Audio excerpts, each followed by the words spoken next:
Good morning, everyone, and welcome to another edition of Transpicuous News. And apparently my computer is shaking. Great. Yeah, got a couple of smaller things. I've just kind of decided that for the most part, I think I'm going to take Transpicuous News in a more, like, episodes will deal with a specific item, a specific thing that's going on that I want to bring some attention to. So I'm going to probably record two today. I have two things I want to say. Yeah, first things first. We had a couple of interesting announcements come out this week.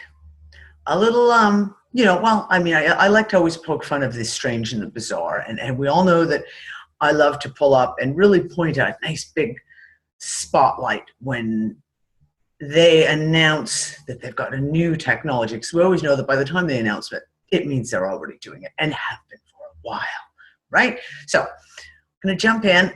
First two stories, kind of off the cuff, to the side, a little different, but okay. Give me a second here.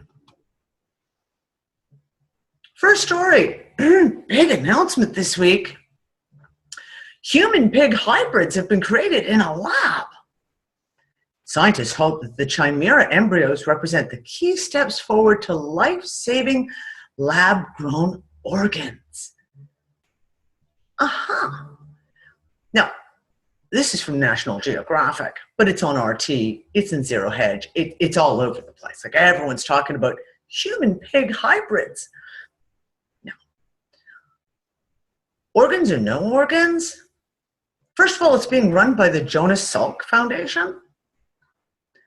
And really, if anyone knows anything about the polio history of Jonas Salk and his lovely vaccine,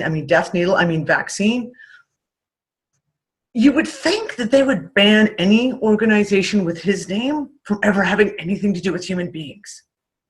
Just saying. Go take a look. But literally, it's like, do these guys not read science fiction? Because, really, what could possibly go wrong? Human-pig hybrids. Oh, yeah. And let's not even get into the whole lab-grown organs thing in the whole transhumanist agenda. We're not even going to go there. But further to this, are you ready? Organisms created with synthetic DNA pave the way for an entirely new life form. Come on, everyone clap. Oh, we need more new life forms on this planet, don't we? Of course we do. So follow this. This is, wow, one of those moments. Scientists in the US modified a common E. coli microbes to carry a beefed up payload of genetic material, which they say will ultimately allow them to program how the organisms operate and behave. The scientists described the modified microbes as starting point for efforts to create organisms with a wholly unnatural attributes and traits not found anywhere in nature. Because again, that's what we're aiming for, right? Right, I know you are. The cells constitute a stable form of semi-synthetic life and lay the foundation for achieving the central goal of synthetic biology, the creation of new life forms and functions. I don't know about you. I find this slightly disturbing. And really, what are they trying to say? Creation of new life forms, unnatural life forms, new functions. And we're going to use the E. coli bacteria as a great starting point. Okay, so now we're going to jump into what we're going to talk about. Heading into it, first of all, we have a new buzzword. The new buzzword is now alternative facts. They're not lies. It's an alternative fact. Yes, so we're going to discuss some alternative facts today, and we're going to discuss, the war against, ready for it, fake media. Because this week, there's been some interesting articles come out. Now, you guys have all heard it. If you're following the alternative media, you've all heard for 2 months now, and the war against alternative media, how the government's trying to push their propaganda. And I mean, it's gotten extreme to the point of, like, you know, Britain and England and Israel and Turkey have all outright said they have hired psychological warfare warriors to monitor online social media, to set the facts straight, and to plant disinformation, and to correct those things that are just wrong, i.e. anyone speaking about anything that does not toe the line of the government propaganda. So, but there was a couple interesting articles this week. First one, Germany, in 2 of these articles, obsolete and unnecessary. Germany is to scrap the law restricting insults against foreign heads of state. Now, this all came up with, if you will remember, I covered this. I fucking pissed my pants laughing about it last April.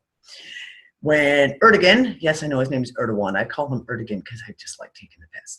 When Erdogan, the people there's a group in Germany put together a poem, which then was turned into like a music video, which went freaking viral against Erdogan. It was a satire piece, and it was funny.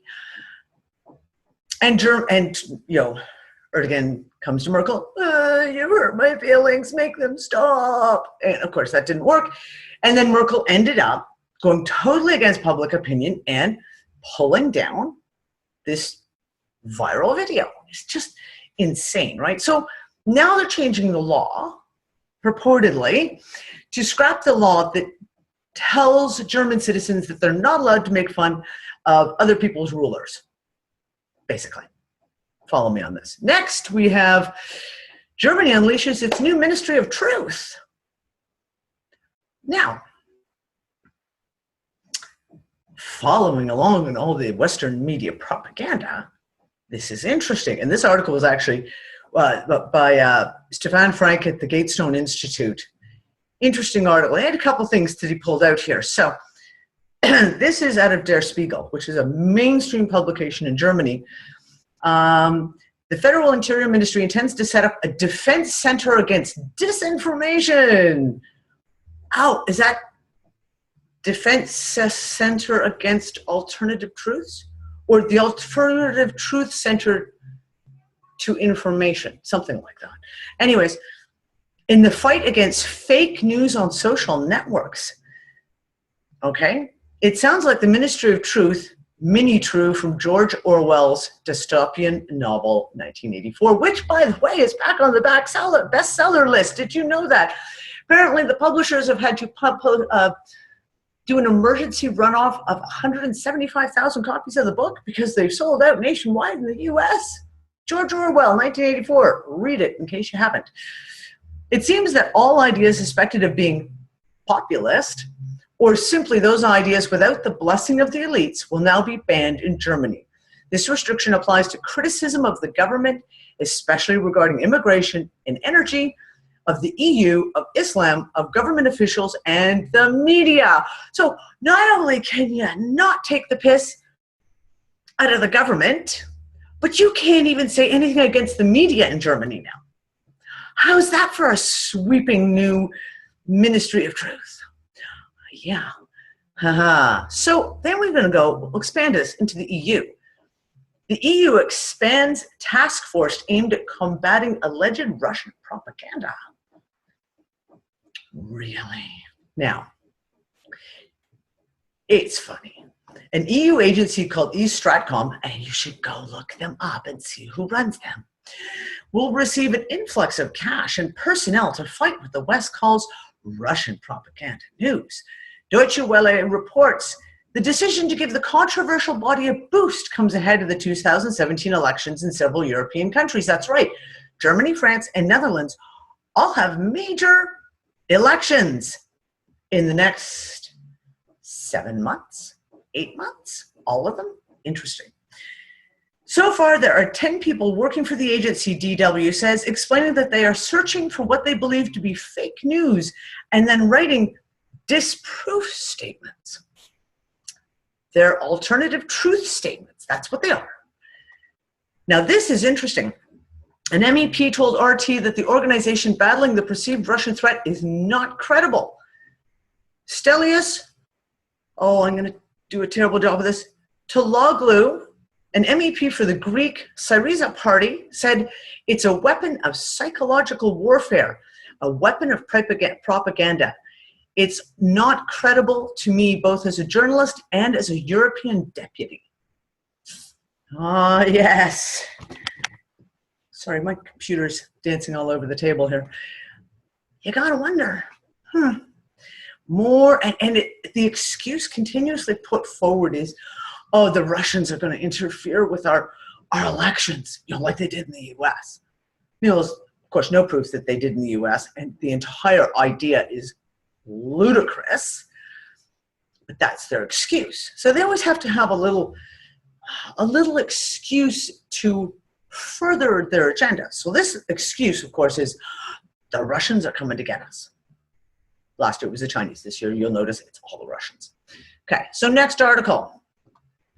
Google permanently bans 200 fake news sites. Now, again, the discussion on it is all about AdSense and false advertising. That's how they're trying to play this, right? Google said it cracked down on sites which contain 1, ads for illegal products, 2, misleading ads, 3, bad ads on mobile, 4, ads trying to game the system, and 5, promoting and profiteering from bad sites.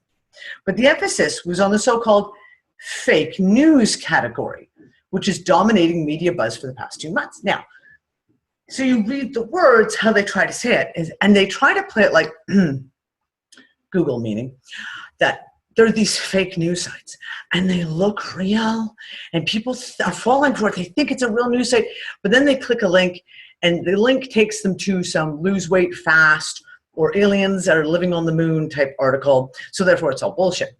Now that's their excuse. Now we all know that's a crock of shit.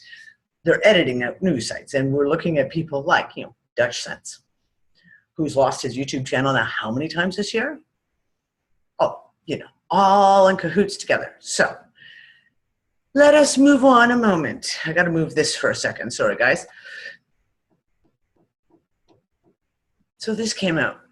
And when I saw it, you kind of go, what are they trying to say? I'm not so sure about this. Calling bullshit in the age of big data.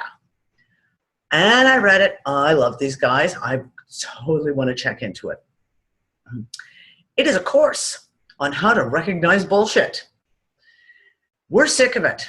So basically, it's like the world is awash in bullshit.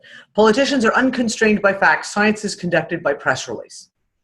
Okay? We're sick of it. It's time to do something. And as educators, one constructive thing we know how to do is how to teach people.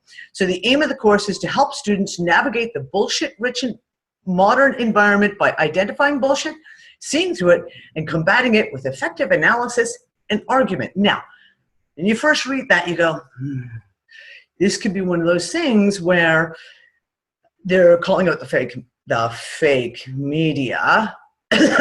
Bullshit. That's what it could be. And I kind of was like, oh, I'm going to have to look into this. Are these guys just another pushers and purveyors of the government agenda? And we get down here to the bottom. Of course, an advertisement is trying to sell you something, but do you know whether a TED Talk you watched last night is also bullshit? And if so, can you explain why?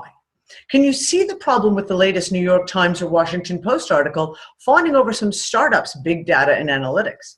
Can you tell when a clinical trial reported to the New England Journal is trustworthy or when it's just a veiled press release from a big pharma company? Oh, and of course he said big pharma. That's my buzzword. I love it. I was like, oh, I might actually like these guys. So I'm actually waiting. I'm hoping we'll hear a little more about this because it's interesting. Now this,